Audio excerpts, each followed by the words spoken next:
वो फिर लौट आई है। हाँ दोस्तों, आज की कहानी का यही शीर्षक है। रात के करीब 3 बज रहे थे। शहर के कोने में एक पुराना अपार्टमेंट था जहां राधिका अकेली रहती थी। उसे हाल ही में यह अपार्टमेंट मिला था और वह खुश थी कि उसे कम किराए में इतना बड़ा घर मिल गया।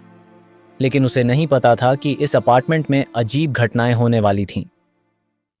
दोस्तों, कहानी में आगे बढ़ने से पहले आप लोगों से एक रिक्वेस्ट है कि जो भी हमारे दोस्त इस चैनल को सब्सक्राइब नहीं किए हैं, कृपया सब्सक्राइब जरूर कर लें। तो दोस्तों, चलो कहानी में आगे बढ़ते हैं।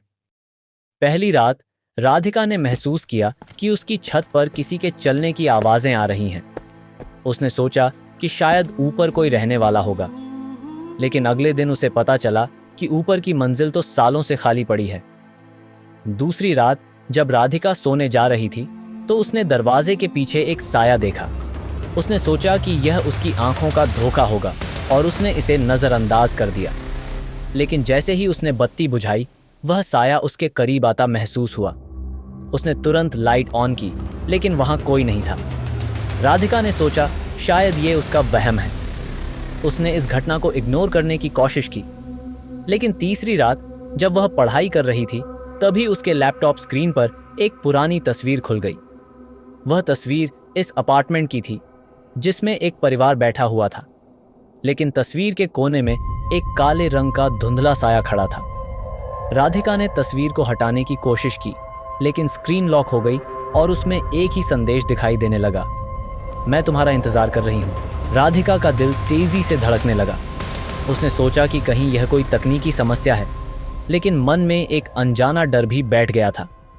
उसने लैपटॉप बंद किया और सोने चली गई। लेकिन अब तो हद हो गई थी। चौथी रात राधिका को अचानक ऐसा लगा जैसे कोई उसके बिस्तर के पास खड़ा है।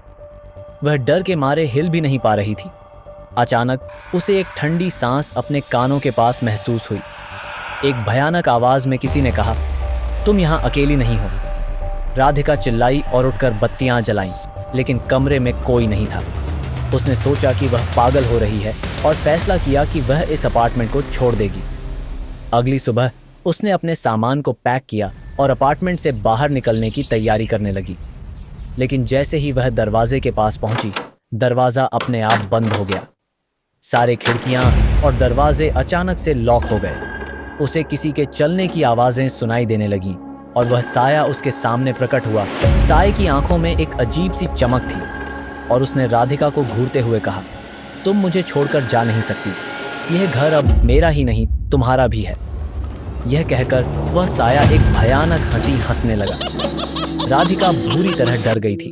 दरवाजे और खिड़कियां सब लॉक हो चुकी थीं। मोबाइल का नेटवर्क भी गायब था। एक तरह से वह इस घर में कैद हो गई थी। और देखते देखते फिर से रात हो गई और फिर अचानक आधी रात को राधिका की चीखें उस रात के अंधेरे में गूंजती रहीं। जब अगली सुबह उसकी सहेली उसे ढूंढने आई तो वह अपार्टमेंट पूरी तरह से खाली था। न राधिका का कोई सामान था, न ही वह खुद। लोग कहते हैं कि राधिका का वो साया अब भी उस अपार्टमेंट में है और जो भी उसमें रहने आता है वह कभी वापस नहीं लौटता।